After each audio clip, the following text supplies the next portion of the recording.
الحمد لله رب العالمين والصلاة والسلام على رسوله الكريم وعلى آله وأصحابه أجمعين. بارك الله لنا ولكم في القرآن العظيم. أعوذ بالله من الشيطان الرجيم. بسم الله الرحمن الرحيم. لقد كان لكم في رسول الله أسوة حسنة لمن كان يرجو الله واليوم الآخر. وقال تعالى في آية أخرى: قل إن كنتم تحبون الله فاتبعوني يحببكم الله ويغفر لكم ذنوبكم والله غفور رحيم. صدق الله العظيم. عن النبي صلى الله عليه وسلم: لا يؤمن أحدكم حتى أكون أحب إليه من والده وولده والناس أجمعين. متفق عليه. আজকের জমা সমাগত আল্লাহ সুবহানাহু ওয়া তাআলা অত্যন্ত প্রিয় নৈকট্যশীল মাহবুব বান্দাগণ, সকলে মিলে আমরা মহান প্রভুর দরবারে, মহান পরওয়ারদিগার আল্লাহ সুবহানাহু ওয়া তাআলার দরবারে হৃদয়ের সবটুকু আবেগ, উচ্ছ্বাস, অনুভূতি, ভালোবাসা, প্রশংসা মিশ্রিত করে দিয়ে, মন প্রাণ উজাড় করে দিয়ে, দুনিয়ার সমস্ত প্রকার ব্যস্ততা, দুনিয়ার সমস্ত প্রকার অস্থিরতা থেকে নিজেকে নিবৃত রেখে মহান পরম করুণাময় আল্লাহ সুবহানাহু ওয়া তাআলার দরবারে কালিমাতে শুকর একসাথে আদায় করি, সকলে বলি আলহামদুলিল্লাহ। সালাতু সালাম সাইয়্যিদুল মুরসালিন খাতামুন নবিয়্যিন রাহমাতুল লিল আলামিন মুহাম্মাদুর রাসূলুল্লাহ, সকলে বলি সাল্লাল্লাহু আলাইহি ওয়াসাল্লাম। আমার সাথে সকলে পড়ি একসাথে: ইয়া রাব্বি লাকাল হামদু কামা ইয়ানবাগি লিজালালি ওয়াজহিকা ওয়া আযীমি সুলতানিক। রাসূল কারীম সাল্লাল্লাহু আলাইহি ওয়াসাল্লামের মুখনিসৃত পবিত্র বিশুদ্ধ হাদিস, আল্লাহ সুবহানাহু ওয়া তাআলার প্রশংসা সূচক এই বাক্যগুলো যখন কোন মুমিন মুসলমান পাঠ করেন, আল্লাহ সুবহানাহু ওয়া তাআলা তার জাত, তার সিফাত, তার ইজ্জতের এমন সুবহান প্রশংসা এই বাক্য শব্দমালাগুলো দিয়ে করা হয়, ফেরেশতাগণ কনফিউজড হয়ে যায় যে আল্লাহ সুবহানাহু ওয়া তাআলা এত বিশাল বরত্বের প্রতিদান স্বরূপ এই মুমিন ব্যক্তির আমলনামায় কি লিখবো। তারা যখন কনফিউজড হয়ে যায়, দ্বিধাদ্বন্দ্ব হয়ে যায়, রাসূল বলেছেন তখন এই বাক্য যেই পাঠ করলো তার ব্যাপারে আল্লাহ সুবহানাহু ওয়া তাআলা ফেরেশতাদের বলতে থাকে: উক্তুবাহা বিহা আল্লাহু তাআলা উক্তুবাহা কামা ক্বালা আব্দি। এর প্রতিদান লেখার প্রয়োজন নাই, বরং মুখ দিয়ে যে বাক্যমালা উচ্চারণ করেছে এই বাক্যমালাটি সরাসরি তার আমলনামায় উঠায় দাও। ফাআজজি বিহি ইয়াওমাল কিয়ামা, কিয়ামতের দিন এর প্রতিদান আমি আল্লাহ নিজে সুবহানাহু ওয়া তাআলা দিই। সুবহানাল্লাহ। এজন্য আল্লাহ সুবহানাহু ওয়া তাআলা দুনিয়া মানুষের প্রশংসা করলেও যেমন মানুষ খুশি হয়, সাধারণ ঘটনা। আর যিনি সমস্ত প্রশংসার মুহতাজ মুকাফিকি, যিনি সমস্ত কৃতজ্ঞতা শুকরিয়ার মুহতাজ মুকাফিকি, করতেই হবে তার সুজুদ, শুকর, প্রশংসা না করে আমরা যাবো কোথায়? জুমার নামাজ পড়তে আসতেছিলাম হাজীপাড়া বড় সর্দারপাড়া, ওখানেই বাসা নিয়েছে। ওখান থেকে আসার পথে একজন বলতেছিল যে এই তো সকালবেলা, গতকালও ভালো ছিল একজন মানুষ, আমি খুব দ্রুত আসার কারণে তার সংবাদটি ভালো করে নেওয়ার সুযোগ পেলাম। আমার শুরু করলো যে আমার একজন চাচা দোকানে বসে তো কত কারণ শাস্তি দুনিয়ার জীবনে নাই, মারা গিয়েছে, হয়তো জুমার পরে তার জানাজা। পৃথিবীর জীবনে কচুর পাতার পানির উপরে তো পানিটুকু থাকে, কিন্তু মানুষের জীবনটা এর চেয়ে অনপ্রেডিক্টেবল, অনিশ্চিত। আপনি গত জমায় পৃথিবীতে ছিল, আজকের জমায় নাই, একজন দুই জমায় হাজার হাজার বলে আলোক। তাহলে একটা পিঁপড়ার জীবন, মশার জীবন আপনার কাছে যেমন কিছুই মনে হয় না, আল্লাহ সুবহানাহু ওয়া তাআলার কাছে শুধু আপনার আমার না, তামাম পৃথিবীর সমস্ত মানুষের জীবন একটা পিঁপড়া মশার চেয়ে তুচ্ছ। এই জীবনের অর্থের দাম্ভিকতা, ক্ষমতার দাপট দাম্ভিকতা কোথায় গিয়ে আপনাকে নিয়ে যাবে? বাম হাতে মশা উঠেছে, ডান হাত দিয়ে একটা থাপ্পড় মেরে মশাকে মেরে ফেলেছেন, আপনার জন্য কোনো অনুভূতি তৈরি হচ্ছে না, কিন্তু যাকে মেরে ফেললেন তার একটি জীবন ছিল। ঠিক আমাদের জীবনটিও অনেক বড় কিছু মনে করি। গত দুদিন আগে দেখলাম একটা ভিডিও, যেখানে একজন ব্যক্তি মোটরসাইকেলে যাচ্ছে, পিছন থেকে একটা ট্রাক তাকে তাৎক্ষণিক চাপা দিয়ে সেখানে দুনিয়ার জীবন, দুজন ছিল একসাথে, দুনিয়ার জীবন নেই। এই যে অনিশ্চিত একটি গন্তব্য, অনিশ্চিত একটি মুহূর্তে আমাদের জীবন প্রদীপ নিভে যাবে, এত কিছু জানা বুঝা। আপনার আমার অবস্থান তো দুটি খুব গুরুত্বপূর্ণ বিষয়ের কাছাকাছি, যদি শিক্ষা নেওয়ার থাকে এখান থেকেও শিক্ষা নেওয়া যায়। একটি হচ্ছে জেলখানা, বন্দিশালা, আরেকটি হচ্ছে মেডিকেল। দু জায়গায় মানুষদের জীবনাচার কেমন, যারা জেলখানায় আছে তাদের কাছে মুক্ত জীবনের গুরুত্ব, স্বাধীন জীবনের গুরুত্ব। এর আগেও আপনাদের বলেছিলাম একদিন যে রাজশাহী বিশ্ববিদ্যালয়ে পড়াকালীন সময় বিশ্ববিদ্যালয় আমার এক বড় ভাই রাজশাহী কেন্দ্রীয় কারাগারের ঈদের জামাতের সালাতে ইমামতিত্ব করতেন। তো উনি 3 বছর ইমামতি করার পর ঈদের দিনের তিনি বললেন, আমাকে একদিন বলতেছিলেন, আমি বললাম আগামী বছর কোথায় পড়াবেন ঈদুল সালাত? বলছে আমি জেলখানার সেন্ট্রাল জেলে আমি পড়াবো না। কেন? ঈদের দিনের জেলখানার ভিতরে ঈদের সালাত পড়াতে গিয়ে যে দৃশ্যের অবতারণা হয়, কান্নায় ভেঙে পড়ে, এক একজন জড়িয়ে ধরে তার রেখে যাওয়া মুক্ত জীবনের স্মৃতিচারণ করে, সন্তানাদি পরিবার পরিবারের স্মৃতিচারণ করে, ঈদের সেই আনন্দ ঘন দিনটা পরক্ষণে এসে আমার মাটি হয়ে যায়। এই কষ্টটা বহন করতে পারি না। তারা যে বন্দী অবস্থায় জীবন ধারণ করে যাচ্ছে, তাদের কাছে মুক্ত জীবনের গুরুত্ব তারা বুঝতে পারবে। আমরা যারা মুক্ত আছি আমরা বুঝি না। পক্ষান্তর হসপিটালের গেটে যারা কাজ করছে, বিভিন্ন রকম ওয়ার্ডে গিয়ে দেখেন, কেউ বা সুস্থ অবস্থায় অনুভবই করেনি। আল্লাহ শক্তি সামর্থ্য দিয়েছে, হার্ট ঠিক আছে, লিভার ঠিক আছে, ব্রেন ঠিক আছে, সমস্ত কিছু ঠিকঠাক চলছে, এরপরেও যত হতাশা আমাদের, ডিপ্রেশন। অথচ যারা হসপিটালের বেডে শুয়ে কাজ করছে শুধুমাত্র একটি সুস্থতার জন্য, পৃথিবীতে আর কিছুই দরকার নাই। একজন ক্যান্সার আক্রান্ত ব্যক্তির কাছে এই পৃথিবীতে কিছু সময় সুস্থভাবে বেঁচে থাকাটাই জীবনের সব থেকে বড় চাওয়া এবং পাওয়া।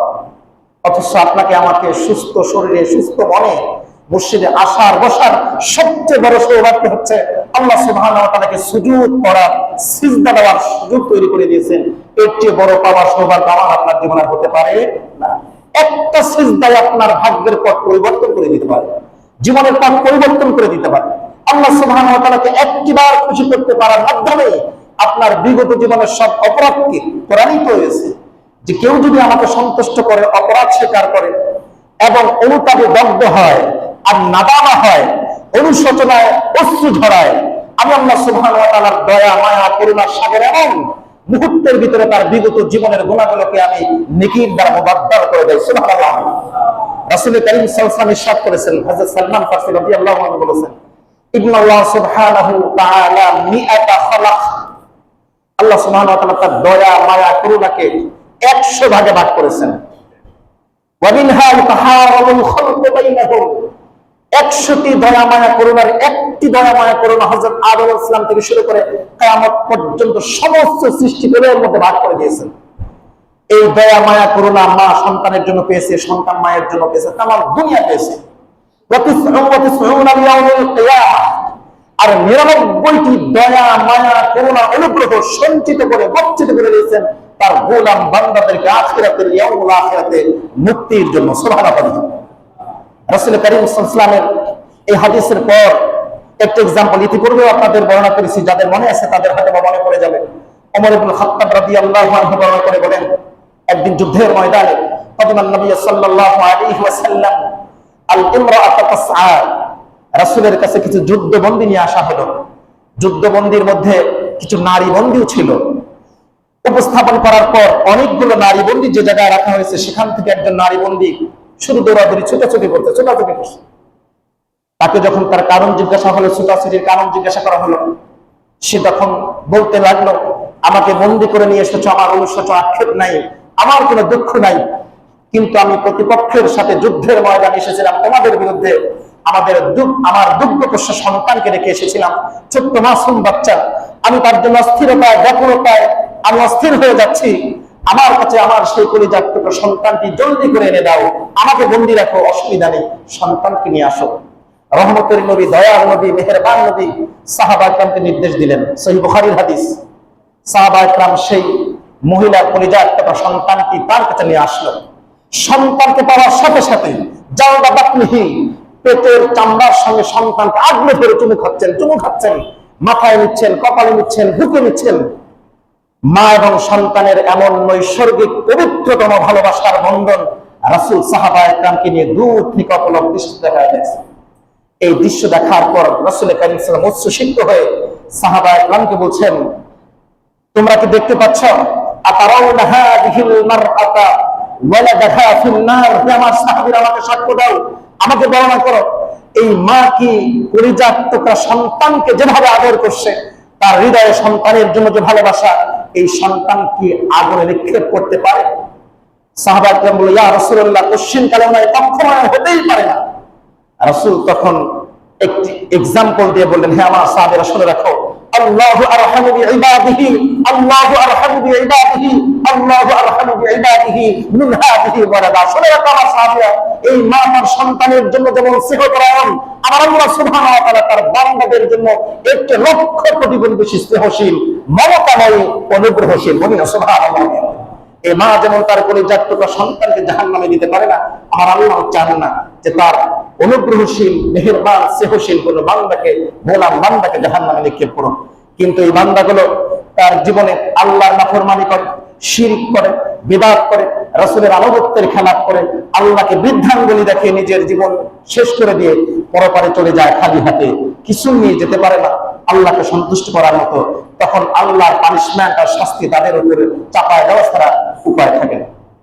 ভাইরা আমার, আজকের আলোচ্য টপিক, সময় চলে গেছে, আলোচ্য টপিক ছিল ভিন্ন। আমার আজকে আমি একটি বিষয়, আগামী জুমা থেকে যদি আল্লাহ সুস্থ স্বাভাবিক বাঁচায় রাখেন, রবিউল আউয়াল মাস শুরু হবে, সিরাত চর্চা শুরু হবে এবং রাসূলের জীবন আদর্শ দিয়ে আলোচনা হবে ইনশাআল্লাহ। তবে আজকে দুটি সামাজিক বিষয় নিয়ে আলোচনা করার খুব ইচ্ছা আমার রয়েছে, সুযোগ যদি সময় কম। আমরা যারা আল্লাহর গোলাম বান্দা এবং রাসূলের অনুসারী হিসাবে দাবি করি, আমরা অনেকেই অনেক সময় বলে থাকি, বর্তমান সময় অনেক ট্রেন্ড পত্রপত্রিকায়, বিশেষ করে বুদ্ধিজীবী, বিভিন্ন উচ্চশিক্ষিত ব্যক্তিবর্গ বলে যে আমরা শরিয়া আইনে বিশ্বাস করি না। দুঃখজনক হলেও সত্য, যারা এই কথাটা বলেন তারা নিজেরা মুসলিম দাবি করেন, তাদের জানাজা, তাদের ব্যক্তি জীবন, বৈবাহিক জীবন ইসলাম রীতি অনুযায়ী করেন। আমাদেরই ব্যর্থতা, ওলামায়ে কেরামের ব্যর্থতা এটাই যে শরিয়া জিনিসটা কি, এটি হয়তো আমরা তাদের কাছে অবস্থান তুলে ধরতে পারি নাই। শরিয়া মানে নীতি আদর্শ কি, এই তো কথা, একটি সুন্দর জীবনাচার। এই সুন্দর জীবনাচার, নীতি নৈতিকতা, আদর্শের মহান শিক্ষক হতে মুহাম্মদুর রাসূলুল্লাহ সাল্লাল্লাহু আলাইহি ওয়াসাল্লাম। যেই সমাজে আপনি নেতৃত্ব দিয়ে সমাজের মানুষগুলোকে ভালো করতে চান, এর চেয়ে 1000 বছর পূর্বে জাহিলিয়াতের অন্ধকারচ্ছন্ন একটা সমাজ ব্যবস্থাকে, একদম জঘন্য বর্বর সমাজকে সোনার মানুষকে পরিণত করেছিলেন যে মহান ব্যক্তিত্ব, তিনি যে নীতি আদর্শ দিয়ে করেছিলেন, সেটারই নাম হচ্ছে শরিয়া। মুহাম্মদুর রাসূলুল্লাহ শরিয়ার একটি এক্সাম্পল দিয়ে সামাজিক ভাবে দেখুন। আমাদের জীবনে বৈবাহিক জীবন হয় মুসলিম সমাজে, বিবাহের ক্ষেত্রে একজন পুরুষের জন্য, সক্ষম পুরুষের জন্য বিয়ের ক্ষেত্রে অবধারিত দায়িত্ব হচ্ছে মেয়ের পাত্রীকে, মেয়েকে মোহর প্রদান করা। এটা সুন্নত, ওয়াজিব, নফল নয়, ডাইরেক্ট কোরআনের কথা, আল্লাহর নির্দেশ, ফরজ বিধান। এই ফরজ বিধানটাকে বৃদ্ধাঙ্গুলি দেখানো হয়, বাইপাস করা হয়, নানান অজুহাতে, নানান রকমের টেকনিক অবলম্বন করে এই মোহর দেওয়াটাকে বিলম্বিত করা হয়। এই মোহর বিলম্বিত করে কোন কৌশলে বিয়ে করার নামান্তর হচ্ছে আল্লাহর বিধানকে, অর্থাৎ শরিয়াকে লঙ্ঘন করা।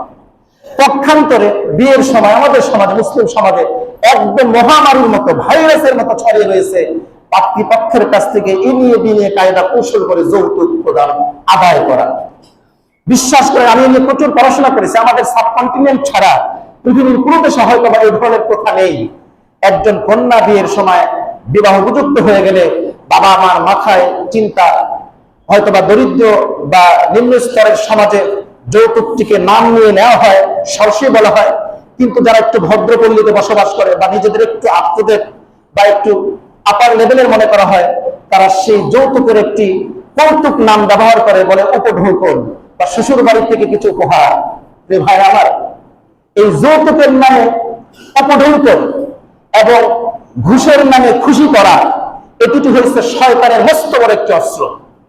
আপনি বিয়ের সময় একজন মেয়েকে তো আপনি নিয়ে আসলেন, বিয়ে করলেন, তার পিতার কাছ থেকে আপনি এনিয়ে বিনিয়ে কায়দা কৌশলে, আমি কিছু চাই না, খুশি করে যা দিবেন দিবেন। আচ্ছা, খুশি করে যে শুধু না দেয়, খুশি করে আপনি আরেকজনও আপনাকে দিতে পারে, আপনার চাচাও দিতে পারে, বাবাও দিতে পারে, মামাও দিতে পারে, আপনার শ্বশুরও আপনাকে দিতে পারে। আপনার মামা যদি খুশি করে না দেয়, আপনার অসন্তুষ্ট হওয়ার কিছু নাই।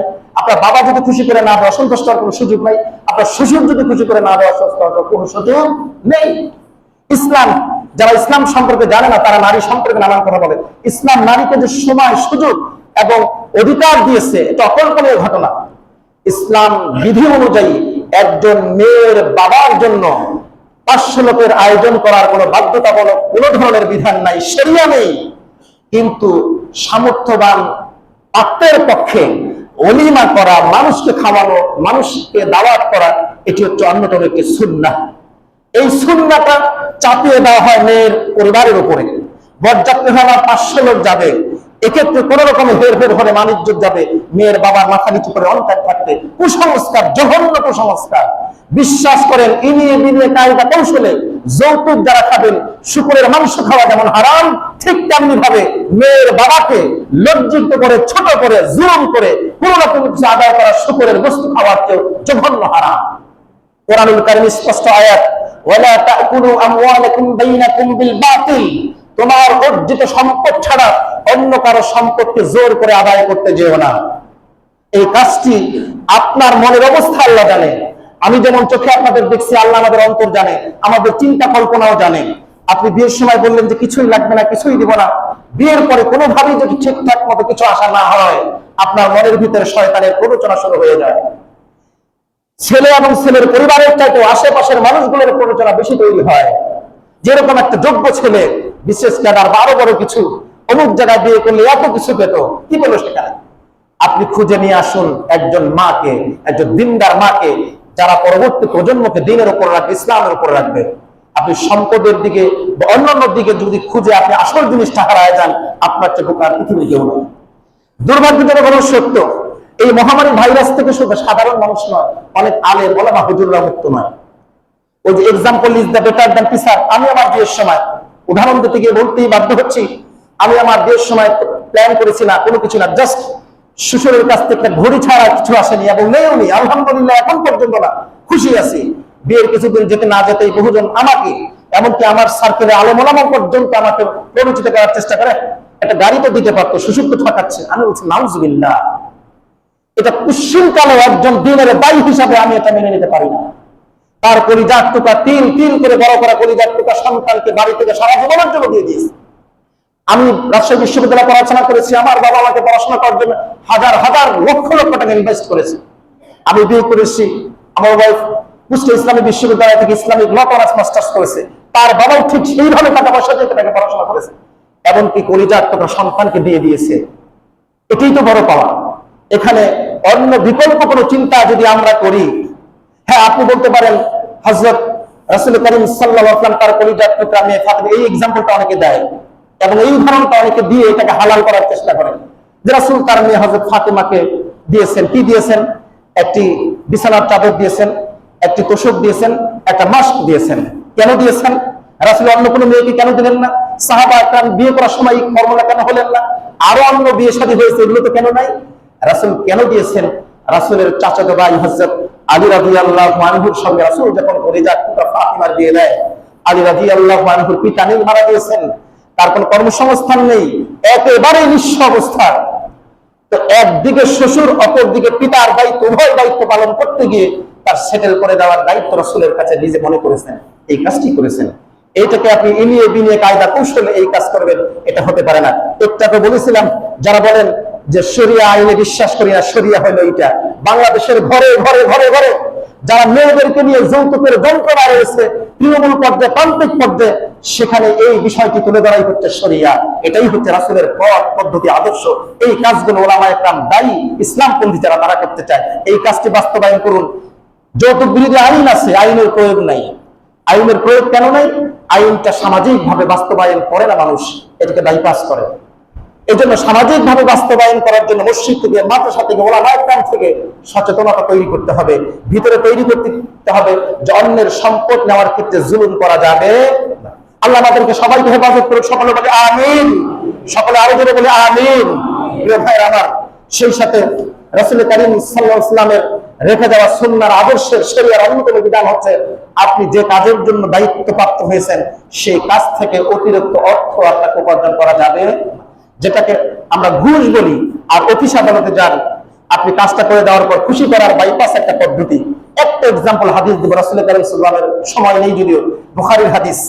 রাসূল কারীম সাল্লাল্লাহু আলাইহি ওয়াসাল্লাম একজন সাহাবীকে যাকাত আদায় করার জন্য বনি সুলাইম গোত্রে পাঠাবেন। এই সাহাবী, তার নাম ছিল ইবনে লুতবিয়া, আনসার সাহাবী। যাকাত আদায় করার জন্য যাকাতের প্রয়োজনীয় সমস্ত মালনামা নিয়ে আসলেন। আনার পরে ফালাম্মা জাআহু হাসাবাহু, রাসূলের সামনে হিসাব দিচ্ছেন। হিসাব দেওয়ার পর রাসূলকে বলেন, ইয়া রাসূলুল্লাহ, এগুলো হচ্ছে বাইতুল মাল, যাকাতের, আর এটা আমার উপঢৌকন, এটা আমাকে উপহার করে খুশি করে দিয়েছে। স্পষ্ট হাদিস।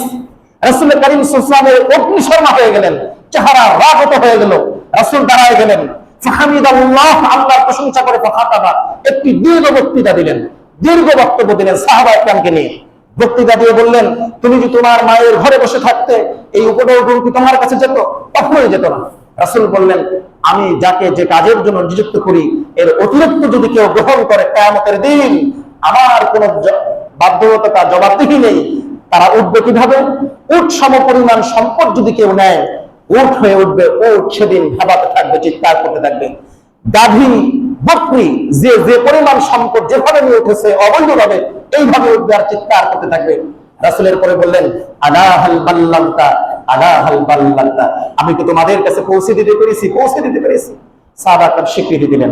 অতএব সাবধান, আমাদের অফিস আদালত বিভিন্ন জায়গায়, বিভিন্ন সেক্টরে এই যে স্বাভাবিক উপার্জনের বাইরে অস্বাভাবিক অসৎ উপার্জনের যে প্রবণতা, আল্লাহকে ভয় করে, আখিরাতকে ভয় করে, এগুলো থেকে আমরা দূরে থাকবো। আল্লাহ সুবহানাহু ওয়া তাআলা আমাদেরকে তৌফিক দান করুন। সকলে বলো আল্লাহুম্মা আমিন। যারা সুন্নাত পড়েন সুন্নাত পড়েন। আসসালামু আলাইকুম ওয়া রাহমাতুল্লাহ।